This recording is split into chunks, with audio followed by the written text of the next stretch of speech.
In today's FX markets, let's take a look at the British pound futures as they're finding some higher price levels today. British pound futures coming off the 3 days of selling pressure to trade down to a 2.5-week low in the previous session. But today we're seeing the futures market coming off those lows, trading up just under 0.5% currently at the 1.242 level, which is just off the intraday highs. So some higher price levels here after 3 consecutive days of selling pressure. And when you look at the driving factors, I think there's a couple things influencing the market.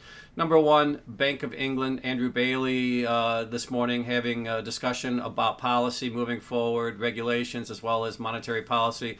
And it did appear that the market started to find some strength after that discussion took place this morning. Couple that with just general strength in the FX markets today. We're seeing most of the major FX futures markets trading higher with the exception of the Japanese yen.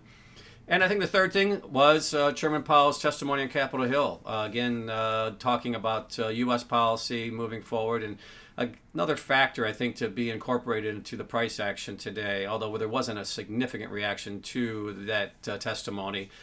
Looking at the general trends, British pound is coming off a 2.5-week low from the previous session, but with today's price action, we're pretty much back in the middle of the range for the last couple of weeks. That we did see, again, some selling pressure for 3 consecutive days, but with today's levels higher, we're moving back into the middle of this range as, again, there's markets awaiting several pieces of information as we move through the week. We have some inflation data coming out as well as other Fed speak, and so I think those are going to influence the markets moving forward. And when you look at the general FX futures markets as a whole, the British pound is higher along with the euro. They're showing the most relative strength today. Australian dollar higher, Canadian dollar higher. Really, the one exception in the majors is the Japanese yen down slightly on the session. But overall, some higher price action. British pound futures coming off a 2.5-week low to trade higher in today's session.